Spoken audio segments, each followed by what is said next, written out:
Bom dia a todos, né.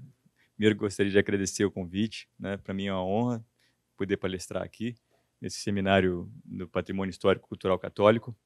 Eh, Enfim, eu vou falar de uma paixão, né, que são os vitrais, né, que é meu estudo de caso eterno, né, está muito ligado desde sua origem, né, justamente, à igreja, né. Então, falar de vitral é falar um pouquinho também da história da igreja, né, desses, eh ornamentos, né, que tão, tão transformam esses espaços como espaços, né, que têm uma sensação do divino, né, porque a luz, né, desde que a igreja se formou, a luz é o sinônimo, né, de uma coisa divina, que vem de Deus. Enfim, eh a minha palestra é a presença do vitral no Brasil. Eh, Enfim, os antecedentes dos vitrais, né, a introdução do vitral na arquitetura remonta a um período de mais de 1000 anos. A técnica de montagem de vidro por meio de perfis de chumbo está especialmente ligada a edifícios religiosos que usaram desta arte como a expressão de fé quase desde o seu início, né. A técnica de montagem de vidro e chumbo, com perfis de chumbo, está especialmente ligada aos edifícios religiosos que a utilizaram na arte de expressar a fé desde seu início. Em seus primeiros tempos, foi utilizada como ornamento de janelas pequenas, de pequenas dimensões, atingindo seu apogeu apenas com o desenvolvimento das técnicas de construção da Idade Média.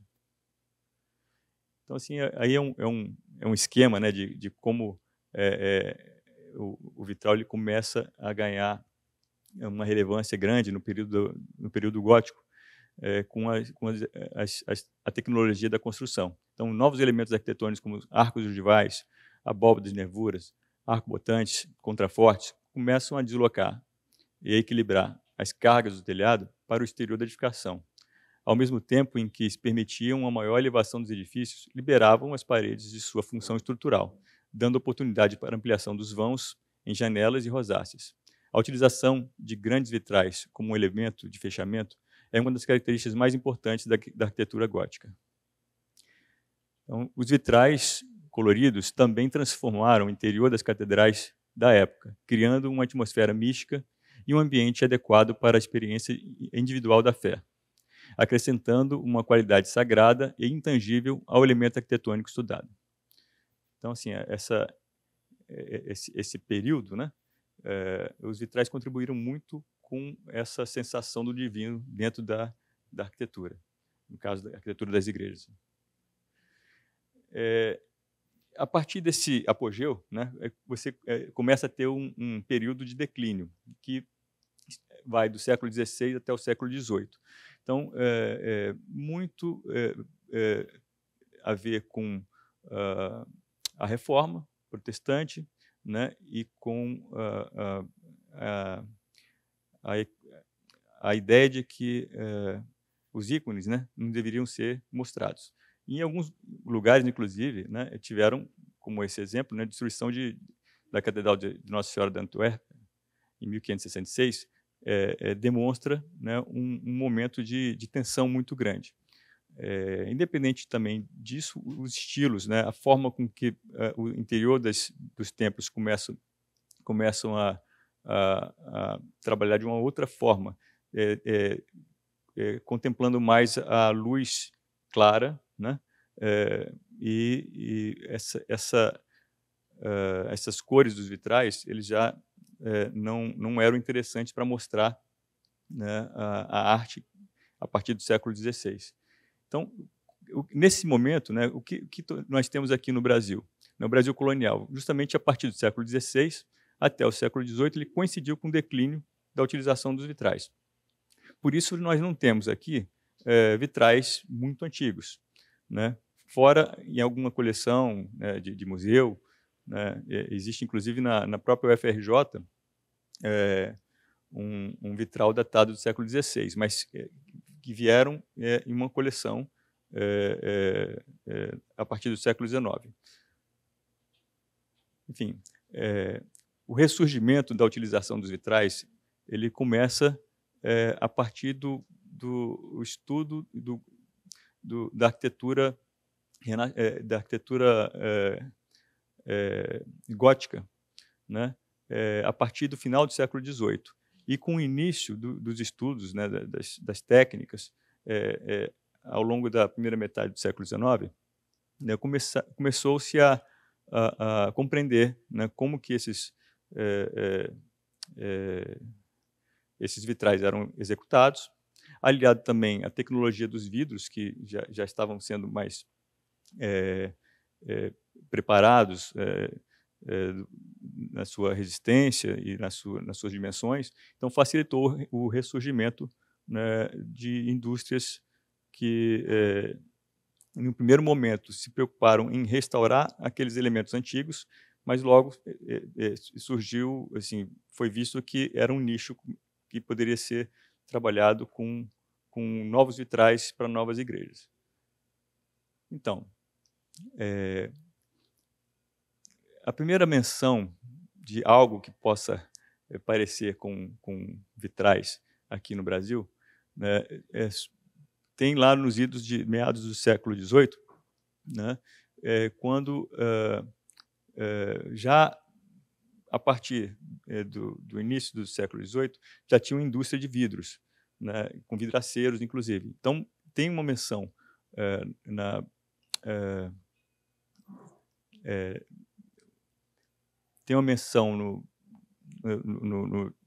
na chegada do Porto do Rio de Janeiro, de vidros cristalinos com pintura de figuras. É uma categoria de vidro, né, e que a alfândega ela registrava. Então, assim, não se pode dizer que eram vitrais, mas é uma menção, né, de algo que pode ser considerado como próximo de vitrais. Inclusive, a questão do termo vitral é um termo muito recente, né? Ele é um neologismo do final do século XIX e início do século XX. Então, antes era muito conhecido como vidraças coloridas, vidraças de cor, né? Então, quando a gente vai fazer uma pesquisa e vai procurar vitral, normalmente você atinge só o século XX. Então, você tem que entender um pouco sobre as terminologias para poder avançar nas pesquisas, né, de algo mais antigo, mesmo se tratando do século XIX. Enfim, em 1849, existe uma menção da reforma do Palácio São Cristóvão, né, na qual era responsável Araújo Porto Alegre, de que João Maximiano Mafra ele pintou os vidros da Capela São João Batista, que era a capela que nessa reforma então ela ganhou esses vidros pintados. Nereu Cavalcante ele coloca, inclusive, né, aquelas pochetes ali, ele cita como vitrais. Não dá para dizer, né, que esses vidros pintados eram vitrais, mas dessa forma, como a terminologia não é clara, então vidros pintados podem ser sim vitrais ou podem ser simplesmente um vidro pintado. Então é muito difícil da gente afirmar, né, talvez nessas reformas, né, que hoje estejam feitas, se tiver uma oportunidade de algum vão da antiga capela, se for achado, eu não sei se isso existe, de repente encontra-se alguma janela perdida lá, né, emparedada, né? Então eu tenho essa esperança, né, para a gente poder comprovar. Ainda no Palácio de São Cristóvão, existia, né, um exemplar muito significativo que ficava, quando teve, né, o atual incêndio, no terceiro andar. Deixa eu ver aqui. Ele ficava nessas duas janelas aqui, né, terceiro andar, que eram antigos aposentos do imperador, e que era, se não me engano, o gabinete do reitor, né? Mas, originalmente, pelos estudos que são feitos, eles pertenciam a esse espaço, que é a antessala da biblioteca do Dom Pedro II, né? E aqui também, só para você situar, aqui é a antiga Capela São João Batista, tá? Do antigo palácio.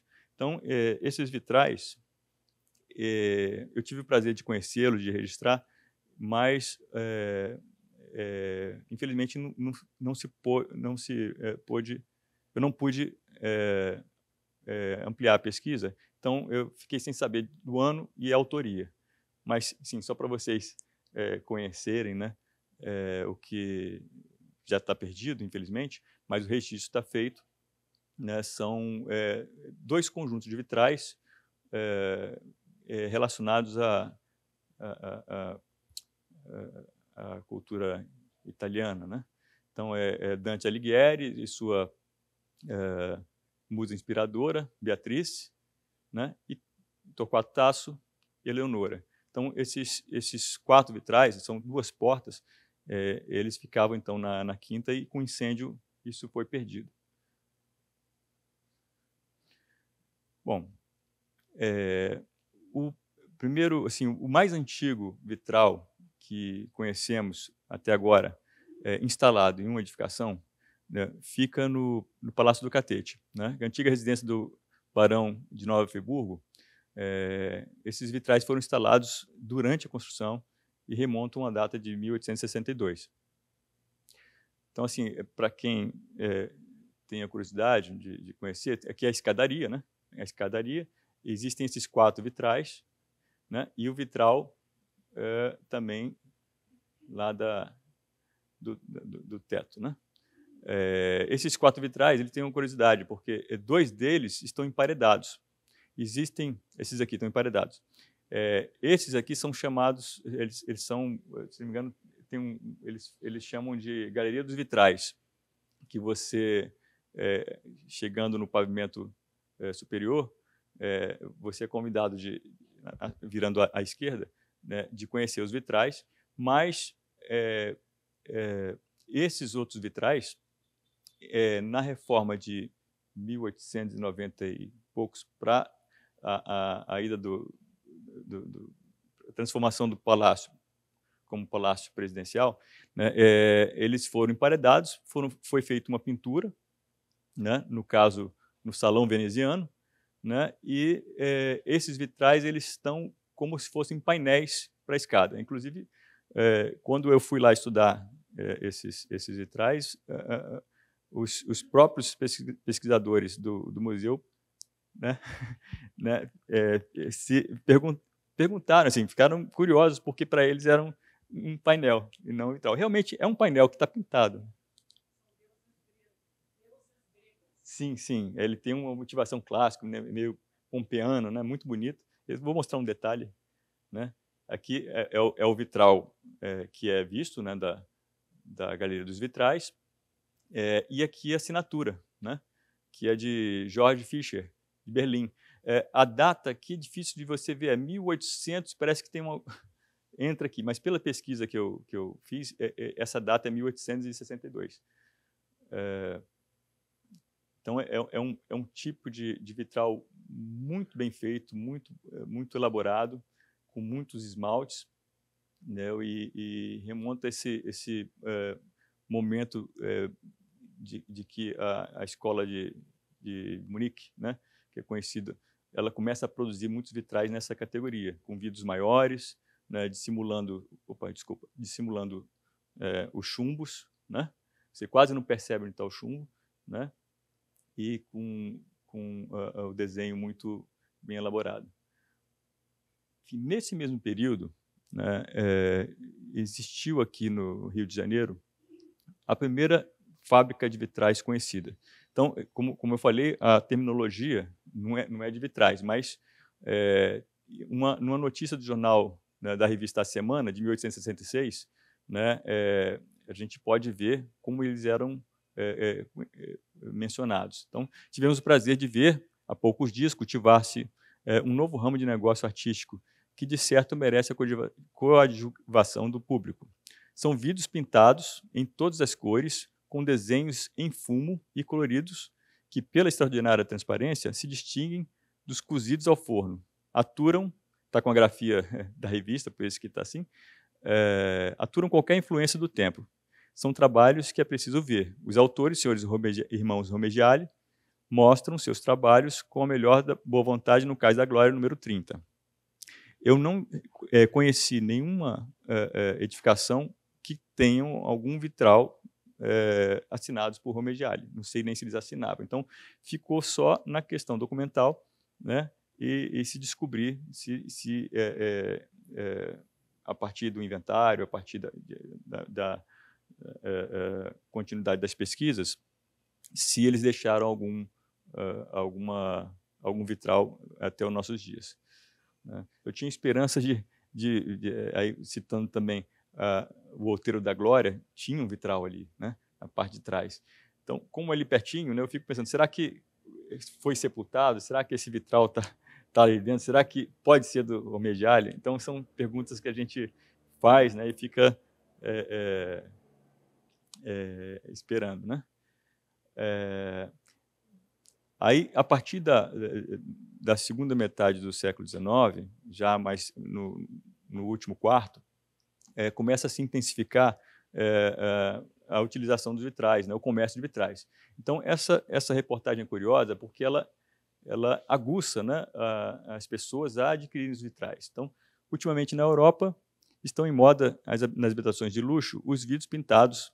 Qualquer representante da alta gomme, por descuido ou por economia, não tem na entrada do premier etage uma porta guarnecida de vidros pintados, não é A e nem Pchu. Sarah Bernard possui em seu quarto de dormir uma janela de 1,5 metro de altura, guarnecida com os tais vidros, porém inteiriço, avaliado em 1.200 francos. Então, você coloca aquilo como um objeto de desejo, né? Quer dizer, se você é importante, se você está na moda, tem que ter o vitral. Né? Então, é uma reportagem muito curiosa.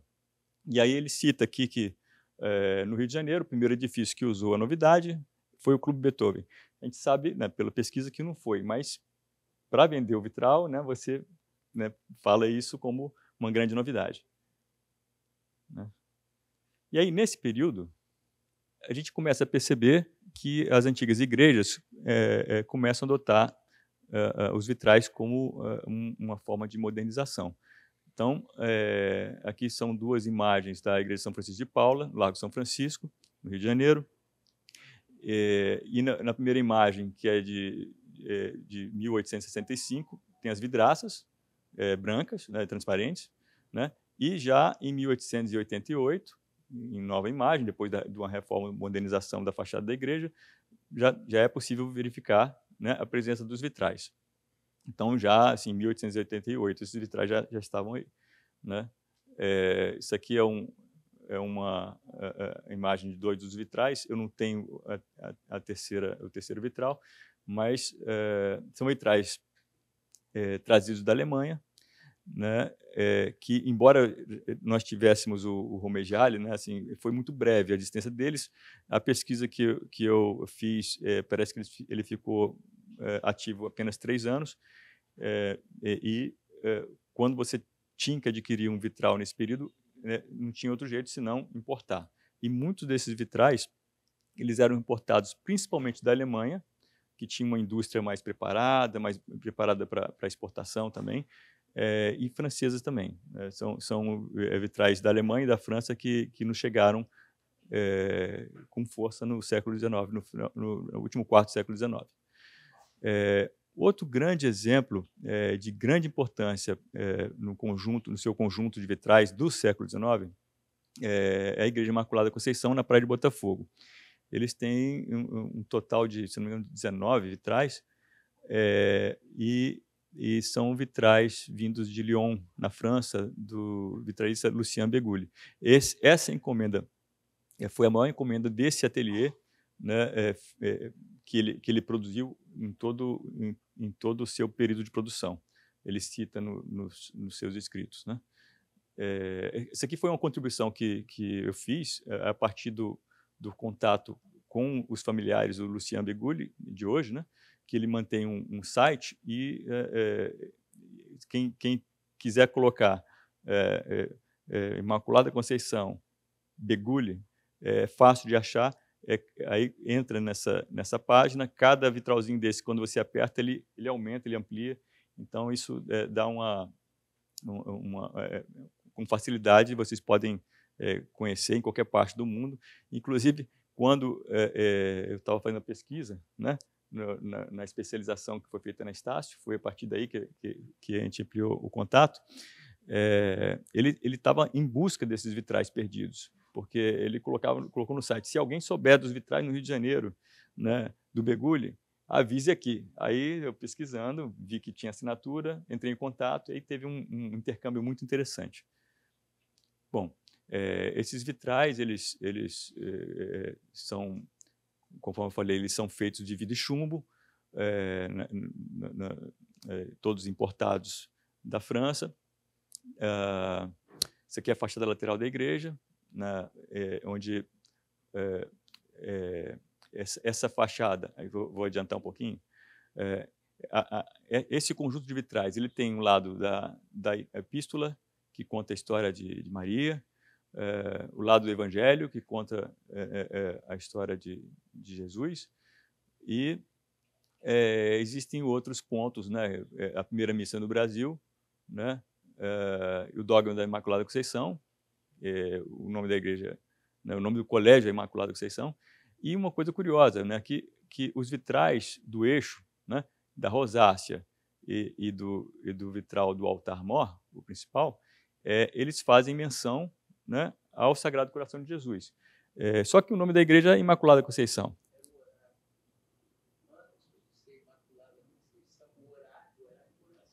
Sim, sim, exatamente. Isso, é uma confusão interessante, né, que conta um pouco da história. Então, para o pesquisador, né, que conhece isso, mas por que o orágo é a Imaculada Conceição, os vitrais do eixo são do Coração de Jesus, e a imagem que está lá da Nossa Senhora das Graças, né? Tem essa. Então, se você for conhecer a história da escola, do colégio, então você vai entender todo esse processo. E a partir disso, através de pesquisas sobre a fundação da igreja, a pedra fundamental, que a pedra fundamental dessa igreja é de 1880, né? Você percebe sim que ela começou como capela do Colégio de Imaculada Conceição, sendo a igreja do Sagrado Coração de Jesus, né? Depois esse nome mudou, né?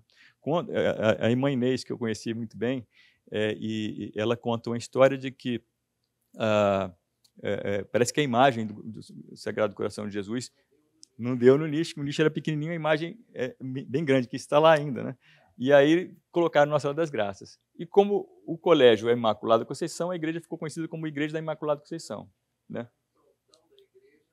Sim, a estatuária, inclusive, é outro conjunto formidável, aquela estatuária toda de ferro fundido, né? Se não me engano, são 19 estátuas. Pouco se conhece. Até as irmãs, quando eu apontava, olha, irmãs, elas olhavam assim, mas eu nem percebia que tinha tanta imagem assim, né? E é uma riqueza muito grande. Isso aqui é outro exemplo do vitral de Imaculada Conceição. Eu vou tentar dar uma acelerada, eu não sei quantos minutos, estou meio perdido, né? Bom, é um exemplo interessante que ele é baseado, né, na pintura de Victor Meirelles, de 1860. Certamente, né, o Begulli ele teve contato com essa imagem para se inspirar, né, e fazer o seu vitral. Então, são referências e relações que a gente, quando trabalha com vitral, a gente sempre tem que estar antenado, né, porque essas relações podem ajudar muito no caso de uma restauração, de uma conservação dos vitrais. Aqui são alguns detalhes, só para mostrar a riqueza, né, dos elementos fitomórficos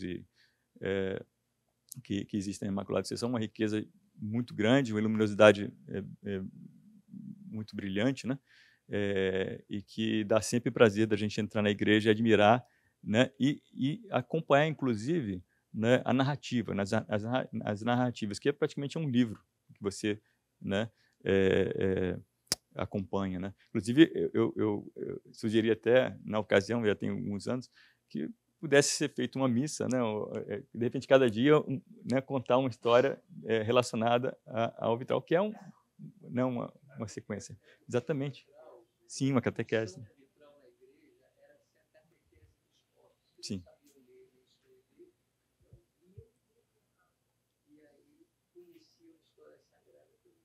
Sim, é formidável isso, né? Bom, esse aqui é mais um exemplo, né?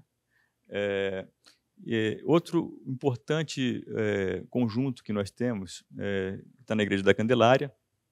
Os vitrais da Igreja da Candelária, eles são também do século XIX, final do século XIX, foram projetados, desenhados por Zeferino da Costa e Henrique Bernadelli. E foram confeccionados na Alemanha, na oficina de F.X. Ettler. Então, esses é o conjunto dos vitrais do coro, né? Existem outros vitrais no paravento e vitrais mais recentes no altar e nas laterais também, mas os alemães são esses três, mais os do paravento. São detalhes, e aqui a gente percebe, inclusive, que já existe um certo desgaste, mas nada que, vamos dizer assim, abale, né, a beleza, né, que tem os vitrais. Mas o cuidado que tem que ter para o que a gente tem que fazer a partir de agora para que, né, esse desgaste, tem até algumas rachaduras, o que é necessário fazer a partir de agora para que a gente possa levar essa obra de arte para gerações futuras. Então, temos sempre que pensar, né, na possibilidade, por exemplo, de alguma vidraça de proteção de forma adequada, ou alguma tela, ou algum outro meio que traga uma conservação mais adequada para esses vitrais. Aí tem alguns exemplos, né, só para nós admirarmos, né, na beleza. Então, a partir também do final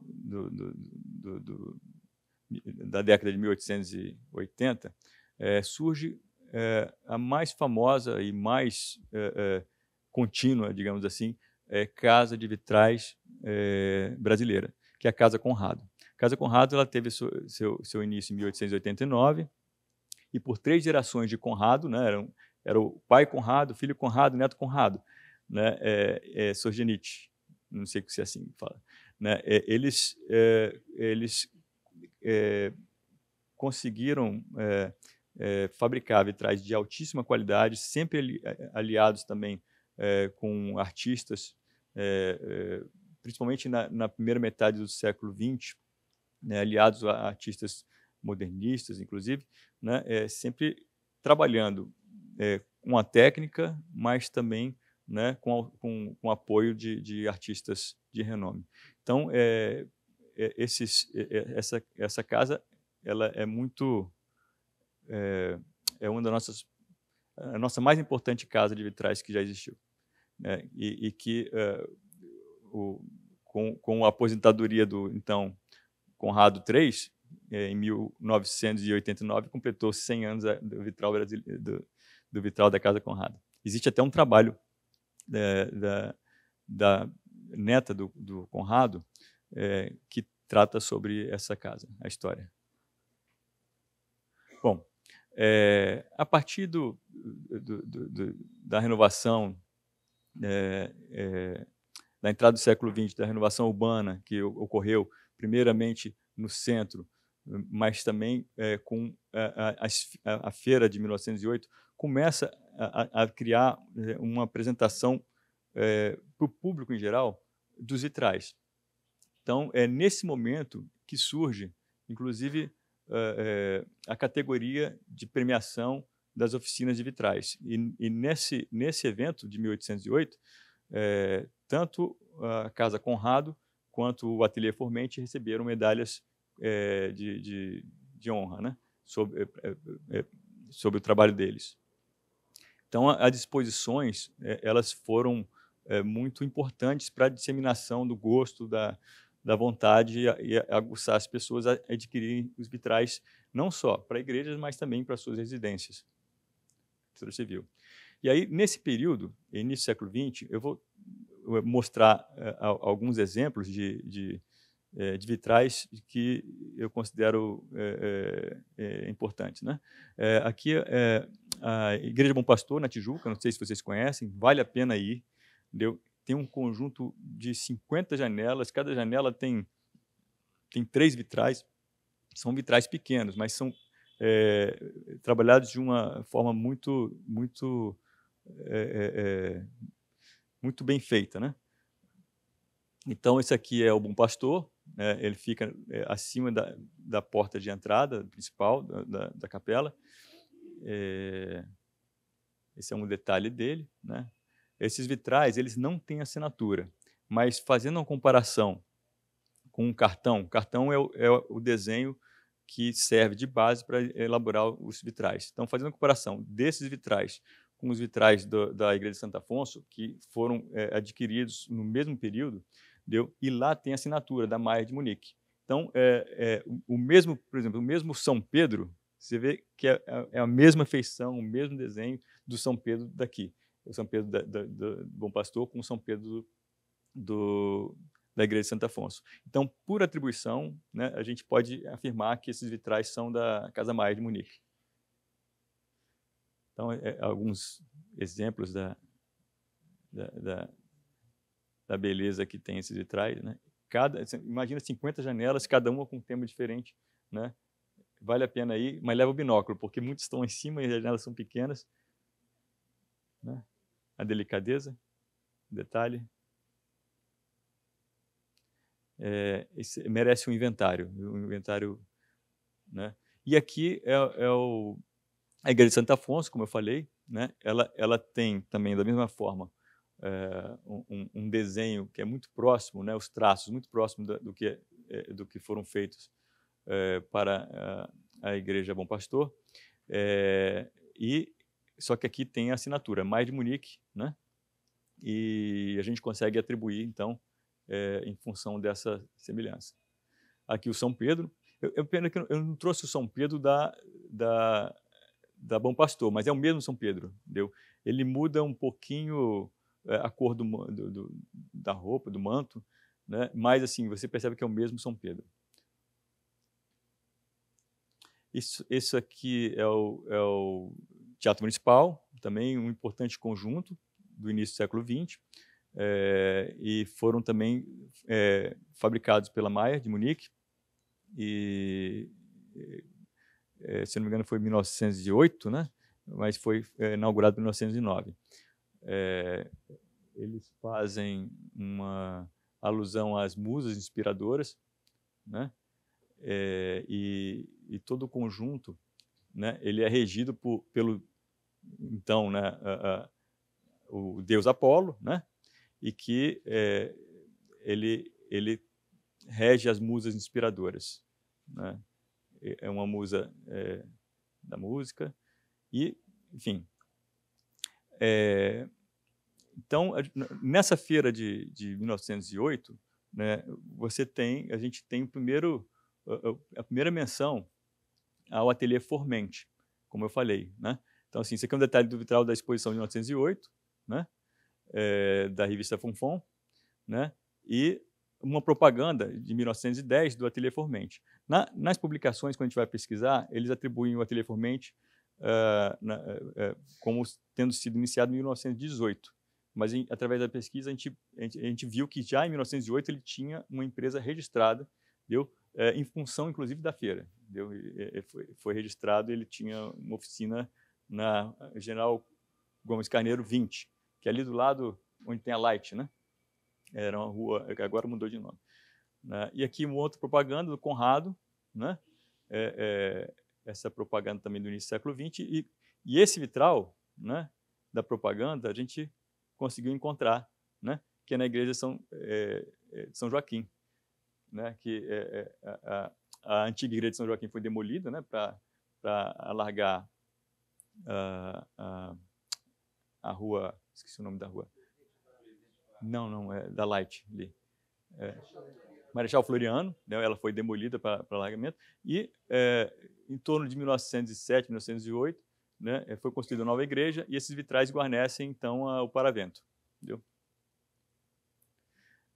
Do mesmo período também, no século XX, é um exemplo dos vitrais do Formente. Né? Isso aqui é na Igreja do Sagrado Coração de Jesus. Aí, não mais a Imaculada Conceição, né? Mas assim na Glória, porque no início do século XX foi construída uma igreja que tem como oráculo o Sagrado Coração de Jesus. E a assinatura do Formente aqui, a gente consegue perceber, é a primeira fase do Formente. Então, continua, então, as feiras, exposições em 1922. Então, até nesse período, deu até o início da década de 30, praticamente os vitrais eles eram, na sua grande maioria, importados. E aí, na década de 30, ele começa a ser, os vitrais nacionais começam a superar, né, em quantidade, né, os vitrais importados. E aí a gente vem, né, os principais vitralistas do Brasil. Então, assim, eu peço desculpa, não sei se tem algum vitralista aqui, mas, assim, esses vitralistas, eles pararam mais ou menos na década de 70. Então, eu gostaria de prosseguir as pesquisas e, por exemplo, botar o Luigi aqui, que é um representante importante que nós temos no Rio de Janeiro, né? No Sul tem muitos. Depois eu vou apresentar. A gente fez um levantamento com vitralistas do Brasil inteiro. A gente chegou a 50 vitralistas e promoveu enfim, um encontro, né? Estamos querendo promover um encontro.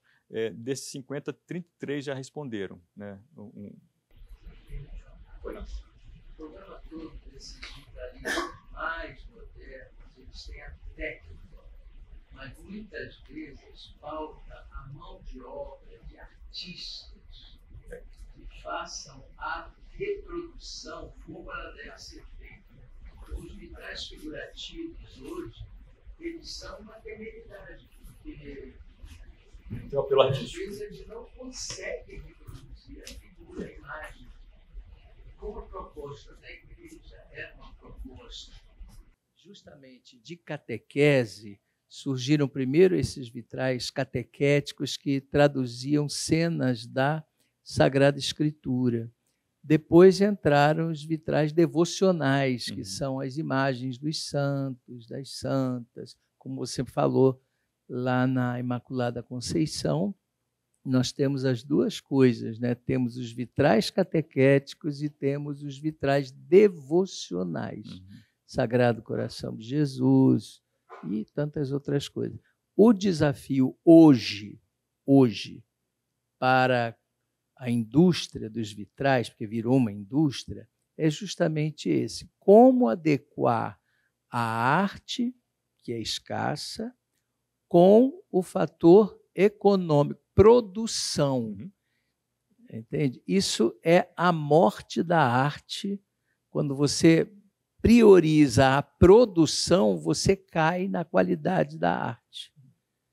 Esse é um grande desafio. Entende? Sim. É um desafio e, assim, o Conrado III, ele já sabia disso, porque o Conrado III não sabia desenhar.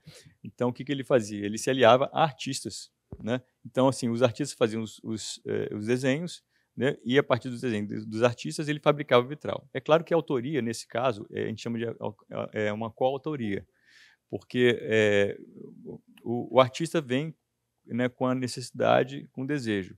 O especialista em vitrais, ele mostra o que é possível.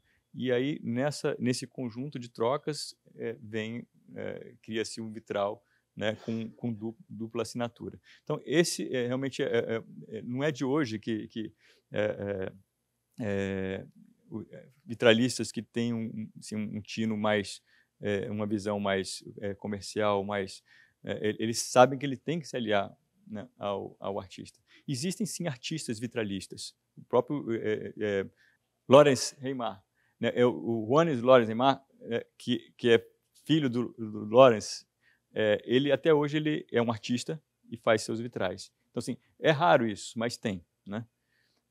Sim, então a gente percebe que a maior quantidade se concentrou mais no litoral E esses vitralistas, eles têm, na sua grande maioria, eles são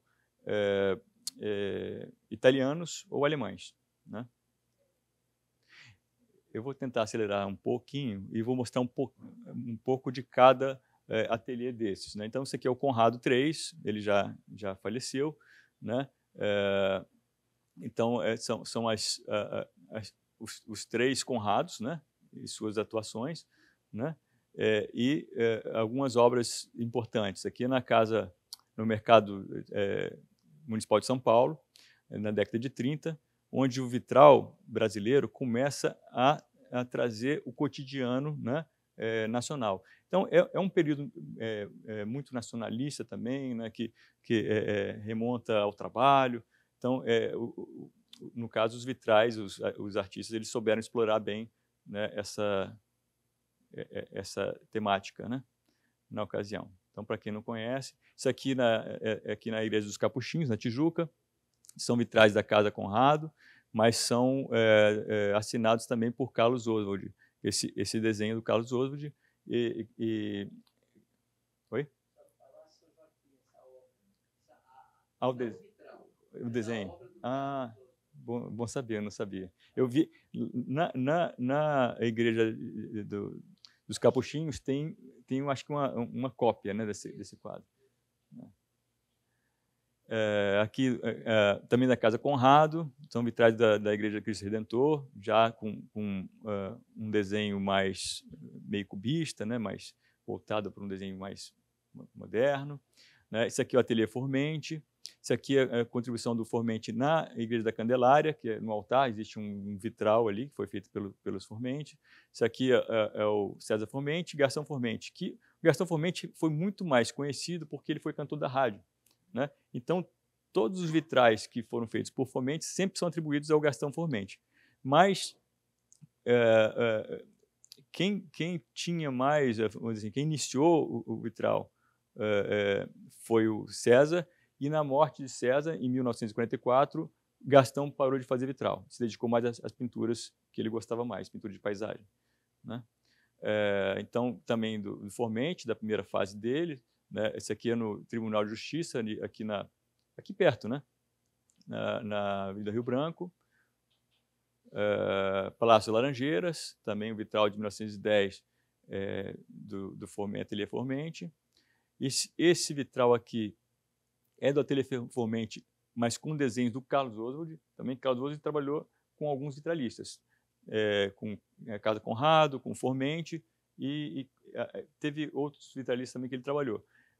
Então, quer dizer, o Carlos Oswald não era vitralista, mas ele usava do vitral como expressão da arte dele. E, para isso, ele precisava do apoio do vitralista. Isso aqui também é o Palacete Tavares, que fica ali na Lagoa. E mais para o sul, né, a Casa Genta, vou passar rápido aqui, que tem alguns exemplos, né, Santuário Nossa Senhora do Trabalho, 71. Esses vitrais são mais de Porto Alegre. Igreja Nossa Senhora dos Navegantes, a oficina da Casa Veit também, né, já de origem alemã, né? Esse também é um alemão que atuou muito em Recife, né, que é Henry Moser, que tem uma obra muito, muito rica ali, muito interessante. Inclusive, Recife, não só com Henry Moser, mas a própria Mariane Perretti, conhecida, né, ela se estabeleceu em Olinda, né? Então, Pernambuco ele traz uma contribuição muito forte para os nossos acervos. Casa Magini, aqui do Rio de Janeiro. Posteriormente, eles se transferiram para Petrópolis, né? E a Casa Magini funcionou de 37 até 77. Até 77 ou 79, se não me engano. Eu acho que essa data aqui está equivocada, porque foi quando os dois faleceram, né? Vitrais da Casa Magini, na Igreja de São Joaquim, ali no Estácio. No Colégio Zacarias, também tem um conjunto muito interessante de vitrais coloridos da Casa Magini. Lawrence Reimar e Lawrence Wanes Reimar, que ainda é vivo, o filho dele ainda atua, né, em Curitiba. O atual a empresa dele é a Vitralis. Isso aqui é a Igreja Cristo Redentor, no Rio de Janeiro.